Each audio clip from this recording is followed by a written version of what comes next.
प्रिय मित्रों, हम सुंदरकांड की मनोवैज्ञानिक रूप में व्याख्या के आज भाग 26 की चर्चा कर रहे हैं।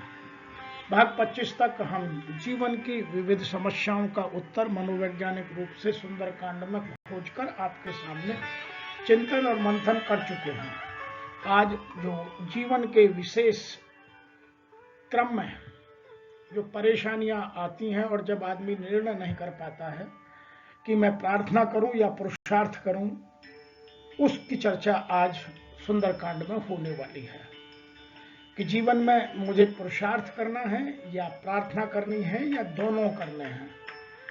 तो ये बड़ा एक रहस्यमय विषय है। कुछ लोग पुरुषार्थ को बहुत बड़ा कहते हैं, कुछ लोग प्रार्थना को बड़ा कहते हैं। तो कहाँ क्या करना, कैसे करना, वह सुंदरकांड हमें यहाँ स्पष्ट रूप से बताता है। और उसी क्रम में आज हम जो सुंदरकांड की व्याख्या करते करते इस अनुपम योग पर आ गए हैं कि उसको गहराई से समझें। सबसे पहले यहाँ लिखा, सखा कही तुम नीक उपाय, कर देव सो होय सहाय। जब प्रभु श्री राम ने विभीषण जी से पूछा कि मुझे ऐसा रास्ता बताओ कि कम से कम समुद्र में जो जीव जंतु हैं उनका नुकसान हो और मेरी सेना पार हो जाए, तो विभीषण जी ने कहा कि समुद्र तो आपके कुल गुरु हैं, आपके पूर्वज हैं, आप उनसे विनय कर लीजिए। तो उन्होंने तब कहा कि सका कही तुम नीक उपाय, करो करई देव सो होय सहाय, कि मैं अब जाकर के पहले उनसे प्रार्थना करता हूँ, हे मित्र, तुमने मुझे बहुत उचित सलाह दी है और अब जो देव करेंगे वही होगा। तो यह प्रभु श्री राम के विचारों के संतुलन को हमें दिखाता है कि हम अपने जीवन में जब भी ऐसी विपत्ति में हो तो सबसे पहले हमें अपने विचारों पर संतुलन रखने की आवश्यकता है और संतुलन रखते ही हम निर्णय करें कि हम धीर गंभीर मर्यादित पुरुष की तरह क्या निर्णय ले सकते हैं। जल्दबाजी में या मन की उत्कंठा के साथ जो हम निर्णय लेते हैं वह उद्दंडता का निर्णय हो सकता है, लेकिन जो धीरता के साथ, जो गंभीरता के साथ, जो क्षमाशीलता के साथ, जो सम्यता के साथ, जो सरलता के साथ मन में पूर्ण विचार मंथन करके निर्णय लिया जाता है, उसमें कभी गलती होने की संभावना नहीं रहती है। इसीलिए सदैव विचारों में संतुलन हमारों में होना चाहिए। तो यहाँ प्रभु श्री राम ने विभीषण जी की इस बात का स्वागत करते हुए हमें यह समझाने की कोशिश की है। यदि मैं मनोवैज्ञानिक रूप से देखूं तो यह हमारे लिए स्पष्ट संदेश है कि हमें कठिन से कठिन और अच्छी से अच्छी परिस्थिति में दोनों में ही अपने विचारों पर संतुलन रखना चाहिए। हमारे लोग जो धर्म की नीति को समझते हैं वो ये कहते हैं कि मनुष्य से दो परिस्थितियों में काम लोग करा लेते हैं। नंबर 1, जब मनुष्य बहुत खुश हो तो इमोशनली ब्लैकमेल बहुत आराम से हो जाता है। दूसरा, जब मनुष्य बहुत दुखी हो तब भी वह भावनाओं में बह जाता है। जबकि यहाँ प्रभु श्री राम यह समझाने की हमें कोशिश कर रहे हैं कि हम किसी भी परिस्थिति में हो लेकिन हमारे विचारों का संतुलन कभी भी डगमगाए नहीं। हम अपने विचारों पर, अपनी मर्यादाओं पर, अपने जीवन के मूल्यों पर, अपने क्रियाकलापों पर दृढ़ निश्चय लेकर करुणा, दया, क्षमा को मन में रखकर निर्णय लेते रहें। आगे देखिए, इसका दूसरा पक्ष दिखाने की कोशिश की है। यहाँ राम और लक्ष्मण के दोनों के चरित्र चित्रण को उजागर कर हमें बताने की कोशिश की है कि लक्ष्मण इस बात से खुश नहीं हुए। मंत्र न है लक्ष्मण मन भावा, राम बचन सुने अति दुख पावा, नाथ देव कर कवन भरोसा, सो सही सिंध करई मन रोसा, कादर मन कहूँ एक अधारा, देव देव आलसी तुम्हारा। तो लक्ष्मण जी ने प्रभु श्री राम से कहा कि मुझे यह बात जमी नहीं कि आप अब चल रहे हैं समुद्र से विनती करेंगे। आप तो सामर्थ्यवान हैं, आप देवताओं पे भरोसा क्यों कर रहे हैं? आप तो उठाइए धनुष बाण, सुखाइए समुद्र को, बनाइए रास्ता। पुरुषार्थी को कभी देवताओं पर भरोसा करना चाहिए। और लक्ष्मण जी ने बहुत बड़ी बात कह दी कि कर्मयोगी कभी भाग्य पर भरोसा नहीं करता और भाग्यवादी आलसी होते हैं। आलसी लोग ही हमेशा भाग्य को, देवताओं को या तो अच्छा कहते हैं या बुरा कहते हैं, वही लोग याद करते हैं। देव देव आलसी पुकारा, आलसी लोग देवताओं को याद करते हैं।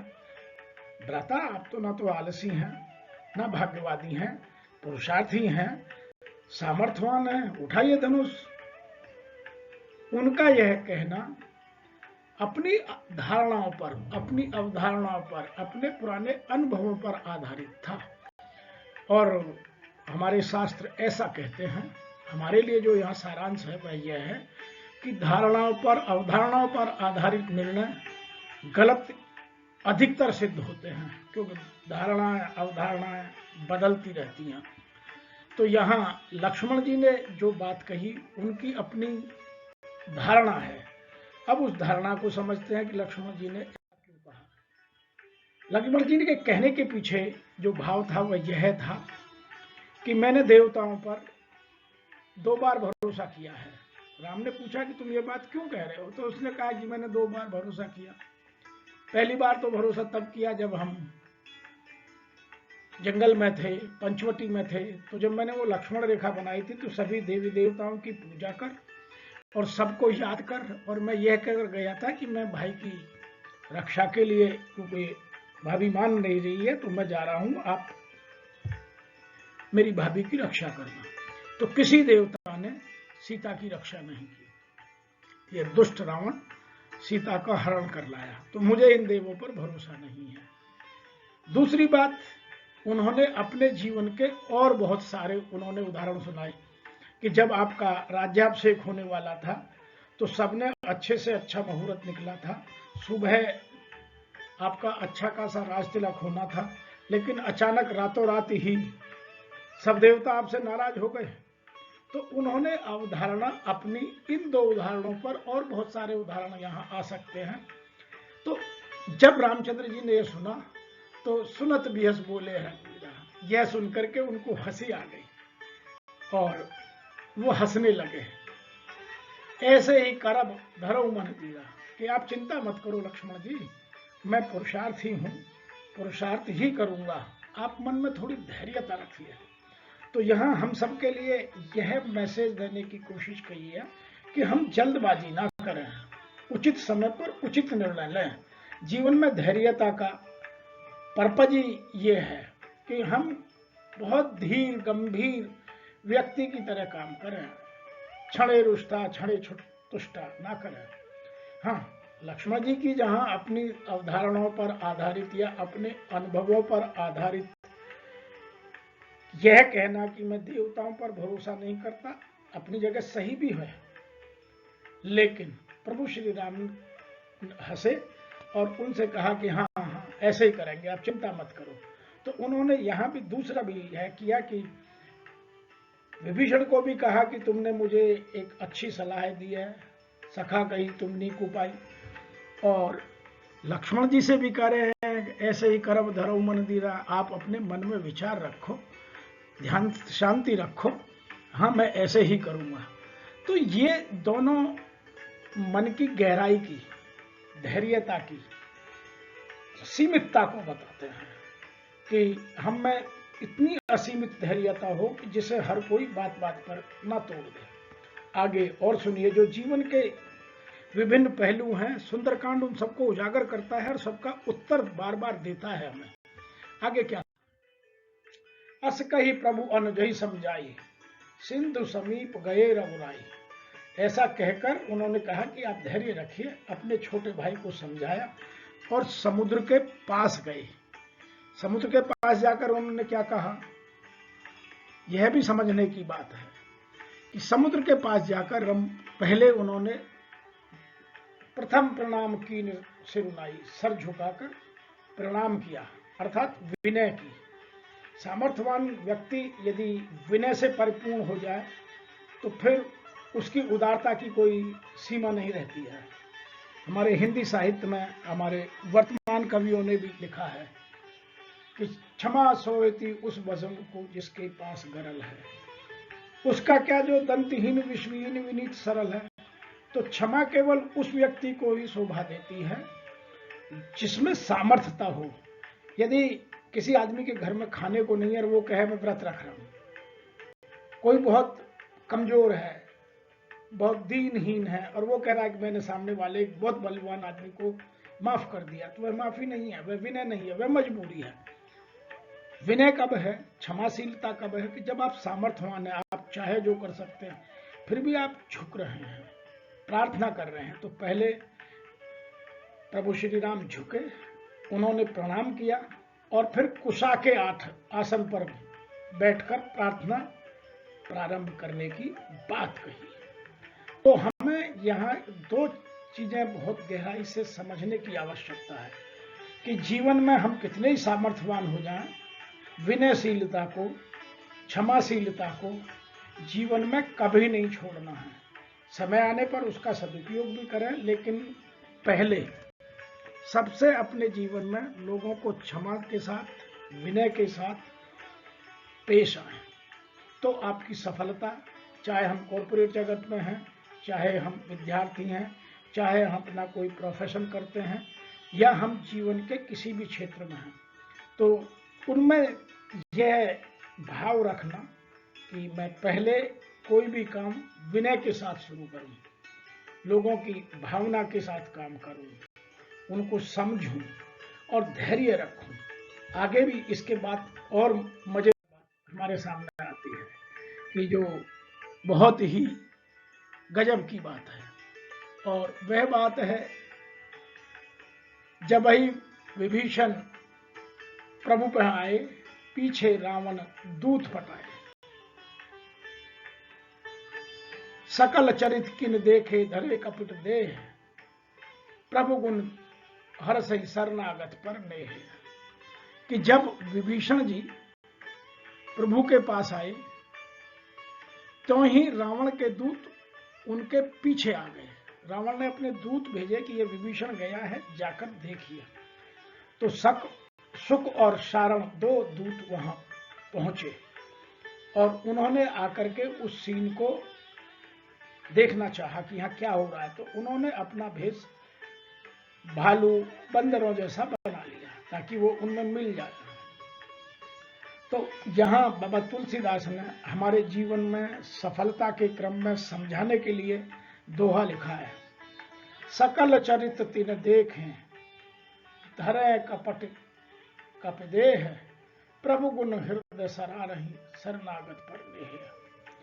कि जब उन लोगों ने उनको देखा और पहचान लिया तो उनके मन में यह विचार आया कि आप शरणागत पर प्रेम करने की बात यहां चल रही है, कि उन्होंने विभीषण को शरणागत पर मानकर और अपने प्रेम की पूरी जितनी भी उनकी पूंजी है सब विभीषण जी के ऊपर लौटा दी है, उनको प्रेम में सराबोर कर दिया है। और जो उनके बारे में कहा जाता है, जो एक क्षत्रिय की अपने वचन के प्रति बद्धता होती है, वह यहाँ स्पष्ट रूप से दिखाई दे रही है। अब आगे हमारे समझने की बात दूसरी आती है। आगे क्या हुआ जब सुक और सारण वहां आए तो लोगों ने उनको पहचान लिया। प्रगट बखाने राम सुभाई, अतिशय प्रेम का गरई दुराव, रिप के दूत कपही जब जाने, सकल बांध कपीस पहनाए। कि जब भालुओं ने, बंदरों ने उनको पहचान लिया कि ये तो अपने लोग नहीं हैं, ये तो बाहर से हैं, और फिर वो अपने रूप में आए, तो उनको लेकर के वो सुग्रीव जी के पास आ गए और उनसे कहा कि आप इन्हें उचित दंड दीजिएगा। तो सुग्रीव जी ने कहा कि नहीं, मैं दंड नहीं दूंगा, इन्हें लक्ष्मण जी के पास ले चलो। क्योंकि प्रभु श्री राम तो तब अपनी प्रार्थना की मुद्रा में समुद्र के किनारे कुशा के आसन पर बैठकर समुद्र से प्रार्थना कर रहे हैं। तो सुग्रीव जी उन्हें इस आशय से लक्ष्मण के पास ले गए कि लक्ष्मण जी बहुत गुस्से वाले हैं, लक्ष्मण जी इनको उचित दंड देंगे। कह सुग्रीव सुनौ सब बानर, अंग भंग कर पठियर। उन्होंने, सुग्रीव जी ने कहा कि पहले इनके अंग भंग कर दो और फिर इन्हें लक्ष्मण जी के पास ले चलते हैं। तो उन्होंने नहीं माफी मांगनी शुरू कर दी कि नहीं प्रभु ऐसा मत करो। जब उन्होंने वानर उन्हें मारने लगे तो उन्होंने क्या लिखा है, बहु प्रकार मारन कपिलागे दीन पुकारत तदप न गए। वो दीन की तरह एक असहाय व्यक्ति की तरफ रोने लगे, जो हमारा हर नासा काना तही कौशला धीस क्या ना, कि जो हमारे नाक कान काटेगा उसको कौशलाधीश की सौगंध, अर्थात प्रभु श्री राम की शपथ। अब वो शपथ ऐसी कि उसके सामने कोई बोले कैसे। हम भी अपने जीवन में जब फंस जाते हैं, देखिए जहां कुटिल आदमी, छली आदमी, कपटी आदमी जब फंस जाता है तो सबसे पहले वह अपने बचने के लिए सहारा ढूंढता है, और सहारे में वो उन भावनाओं को दर्शाने की कोशिश करता है जिनसे वह अपना बचाव कर ले, इमोशनल कार्ड प्ले करता है।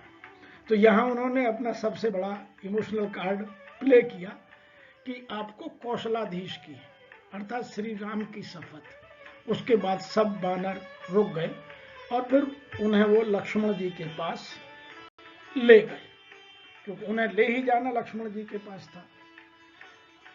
आगे बात सुनकर के बड़ी मजेदार है। जब लक्ष्मण जी के पास पहुंचे, लक्ष्मण जी ने क्या किया, सुन लक्ष्मण सब निकट बुलाए। लक्ष्मण जी ने सुग्रीव जी की बात सुनी और उनको सबको पास बुलाया यहाँ। तो सुग्रीव जी को बहुत उम्मीद थी कि लक्ष्मण जी तो बहुत गुस्से में हैं, बहुत पुरुषार्थ की बात कर रहे हैं। अभी अपनी थोड़ी देर पहले अपने भाई को ऐसा बोल रहे थे कि देव देव आलसी पुकारा। तो लक्ष्मण जी के पास ले गए और लक्ष्मण जी ने जब सुना तो लक्ष्मण जी को हंसी आ गई कि इन छोटे आदमी को, इस गरीब आदमी को, इस असहाय आदमी को सजा देने का कोई मतलब नहीं है। और उन्होंने उस अवसर को अपनी अवसरवादिता में बदल लिया। उन्होंने उसको नेगेटिव से हट करके पॉजिटिव रूप में, हमें विषम से विषम परिस्थितियों में पॉजिटिविटी, सकारात्मकता को नहीं छोड़ना है। यह सुंदरकांड हमें बार बार सिखाता है। लक्ष्मण जी जैसा जो हमेशा अपने लक्ष्य पर अडिग है, वह व्यक्ति उनको माफ कर रहा है। सुन लक्ष्मण सब निकट बुलाए दया लागे, दया कर दी, छोड़ दो भाई कोई बात नहीं। और उनसे क्या कहा, रावण कर दीजो यह पाती लक्ष्मण बचन बाच कुल पाती, कि आपको मैं एक चिट्ठी दे रहा हूं और आप यह जाकर के स्वयं, किसी और से नहीं, किसी मंत्री को नहीं, लक्ष्मण बचन बाच कुल घाती, अपने हाथ से रावण को देना। तो उन्होंने अपना मैसेज क्या लिखा, उन्होंने जो उनके हाथ में अवसर आया उसको कैसे यूज किया। हमें भी इस तरह से अपने जीवन में इन चीजों को निकालना और समझना चाहिए। ऐसा कहा जाता है कि अवसर बार बार व्यक्ति के हाथ आते हैं, लेकिन बुद्धिमान व्यक्ति ही अवसरों को अवसरवादिता में बदलता है, अन्यथा अवसर आता है और चला जाता है। और मैंने अभी कुछ दिन पहले ही एक व्याख्या में यह बात स्पष्ट करने की कोशिश की थी कि जो अवसर गंवा दे वही गंवार है। जो बार बार अवसर गंवाता है वह भले ही अपने आप को कितना ही बुद्धिमान समझे, लेकिन वही गंवार है और कोई गंवार नहीं है। अनपढ़ व्यक्ति गंवार नहीं है, गंवार वो है जो अवसर को गंवा दे। तो यहां उन्होंने अवसर को गंवाया नहीं, उन्होंने सीधा कहा कि ये मेरी जाकर की चिट्ठी और उनको देना। और चिट्ठी में क्या लिखा, पराकाष्ठा यह देखिए कि चिट्ठी में लिखा क्या गया। कहो मुखागर मूड सन मम संदेश उदार, सीता देव मिले न आवा काल तुम्हार। उन्होंने ये भी कहा कि आप मेरी चिट्ठी देना और उससे ये भी कहना कि मूर्ख से जवानी में मेरा ये उदार या कृपा से भरा हुआ संदेश उसे अवश्य दे देना कि यदि सीता को उसने श्री राम जी को नहीं लौटाया, यदि सीता जी को श्री राम जी को नहीं लौटाया तो फिर तुम्हारा काल आया हुआ समझो। तो उनके विचारों की स्पष्टता और दृढ़ संकल्पता यहां हमारे जीवन में हमें यह संदेश देती है कि हम भी लक्ष्मण जी की तरह अपने लक्ष्य पर अडिग रहते हुए अपने विचारों में स्पष्टता रखें और दृढ़ता का भाव सदैव रखें। होता क्या है हमारे जीवन में कि हमारे जीवन में जब भी कोई कठिनाई आती है तो या तो हम उस कठिनाई में टूट जाते हैं, बिखर जाते हैं, या हम उस कठिनाई को ऐसे मान बैठते हैं कि अपने मन में हम बहुत दुखी, व्यथित, चिंतित। और आजकल तो मैं ऐसा भी देख रहा हूं कि आज का युवा तो अपने आप को डिप्रेशन की बीमारी के नाम पर रोना रोने लगता है। लक्ष्मण जी ने ऐसा नहीं किया। लक्ष्मण जी की इतनी विषम परिस्थिति कि अयोध्या का राज चला गया, अपने भाई के साथ जंगल में आए तो भाभी का अपहरण हो गया, जिसकी वो गारंटी लेते हैं, फिर भी उन्होंने अपने विवेक में सामंजस्य बनाए रखा और उचित निर्णय लेकर के शक और सारण से, जो रावण ने दूत बनाकर भेजे थे, उनको चिट्ठी भी दी और स्पष्टता ये भी कहा कि आप ये बात उनको साफ साफ कह देना। उसके पीछे दो कारण हैं। विचारों की स्पष्टता के पीछे सदैव दो कारण रहते हैं। एक तो सामने वाला ब्लेम नहीं कर सकता कि आपने मुझे सुधरने का अवसर नहीं दिया। आप स्पष्ट उसको मैसेज दे रहे हैं कि आप सुधर जाइए। आज कॉरपोरेट में देखिए, आज आप राजनीति में देखिए, कोई किसी को अवसर नहीं देता। वैसे हम सुंदरकांड की बात करते हैं, लेकिन उल्टा हम अवसरों में बाधाएं उत्पन्न करते हैं। लेकिन यहाँ लक्ष्मण जी हमें यह समझाने की कोशिश कर रहे हैं, जीवन की उत्कृष्टता बताने की कोशिश कर रहे हैं कि आप ये जाकर के कह दीजिए, अभी भी हम उसे अंतिम मौका दे रहे हैं कि दूसरा दृढ़ निश्चय है कि यदि ये नहीं हुआ तो फिर पूरी तरह से काल है, फिर उसके पूरे परिवार में कोई नहीं बचेगा। तो हमें अपने जीवन में कुछ चीजें सुंदरकांड से समझनी चाहिए और उनको अपने जीवन में प्रयोग में लाना चाहिए। सुंदरकांड को समझने का आनंद ही अलग है। जिसने एक बार सुंदरकांड को ठीक से समझ लिया, फिर उसके जीवन में कोई व्याधि नहीं, कोई संताप नहीं, कोई कष्ट नहीं, कोई किसी तरह की दुविधा नहीं, किसी तरह का भय नहीं।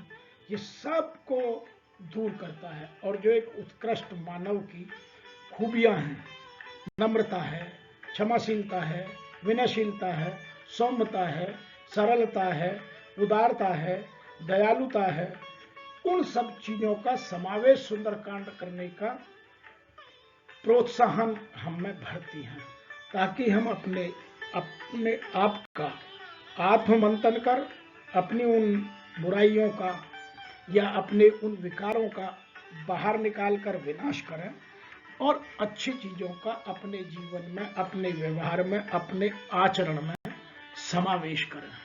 सुंदरकांड हमारे जीवन को सुंदर बनाने का सबसे अच्छा साहित्य है। इससे अच्छा साहित्य, इससे अच्छे उदाहरणों के साथ कहीं नहीं मिल सकता। लेकिन मेरी दुविधा यह है कि सुंदरकांड उत्तर भारत में सबसे ज्यादा है।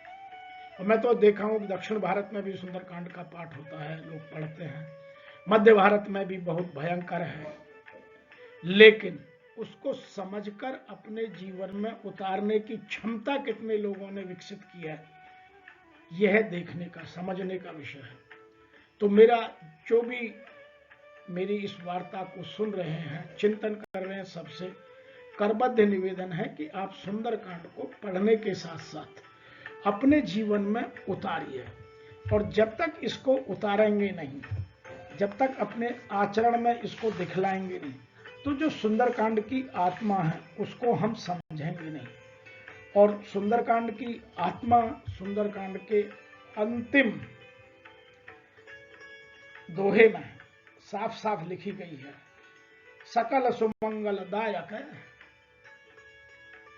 रघुनायक गुणगान, सादर सुनहि ते तरहि भव सिंधु बिना जल जान। कि इसमें प्रभु श्री राम का गुणगान कर रहा हूं मैं, रघुनायक के जीवन चरित्र को आपको समझाने की कोशिश कर रहा हूं मैं। और जो इसे सादर से सुनेगा वह इस जीवन रूपी भवसागर से बिना किसी नाव के, बिना किसी सहारे के पार हो जाएगा। अर्थात यह हमें दो चीजें समझाने के लिए सुंदरकांड मशहूर है। नंबर 1, हम अपना आत्मबल मजबूत करें और अपनी आत्मनिर्भरता को बढ़ाएं, किसी के सहारे की आवश्यकता पर न रहें। और जिसने सुंदरकांड को समझ लिया, सुंदरकांड जीवन की सभी व्याधियों को, चाहे वो दैहिक हो, दैविक हो, भौतिक हो, सबको दूर करने में पूरी तरह सक्षमता मानव में स्वयं पैदा कर देता है। लेकिन उसको अपने जीवन में समझना और उतारना, अपना आत्म मंथन करना, आत्म विश्लेषण करना, साइको एनालिसिस करना बहुत आवश्यक है। जीवन में समस्या वहां पैदा हो रही है कि हम अपने जीवन का आकलन स्वयं करना ही नहीं चाहते, तो कोई दूसरा आकलन करता है, तो उसमें या तो हम खुश होते हैं या नाराज होते हैं, जबकि वह उसका अपने कृत्यों की वजह से, अपने लालच की वजह से, अपने प्रेम की वजह से वह आकलन हो सकता है। इसीलिए मेरा सबसे निवेदन है कि आप स्वयं का आकलन स्वयं कीजिए और अपने विरुद्ध, अपने ही युद्ध को, अपने विकारों को दूर करने के लिए आज से, अभी से प्रारंभ कीजिए। आज इतना ही, और फिर शीघ्र मिलेंगे आपसे आगे के विचारों की श्रृंखला लेकर। आपको यदि लगता है कि इन विचारों से आप असहमत हैं, कहीं भिन्नता है, तो उसका कारण लिखिए। हम आपके साथ उन विचारों का स्वागत करते हैं, और यदि कहीं आवश्यकता पड़ेगी तो आपके साथ हम भी अपने विचारों में परिवर्तन लाकर और समझने की कोशिश करेंगे कि इस व्याख्या को और कैसे बेहतर बनाया जाए। इन्हीं शब्दों के साथ, इस निवेदन के साथ कि आप मेरे इस चैनल को सब्सक्राइब करें, लाइक करें और अधिक से अधिक लोगों तक पहुंचाएं।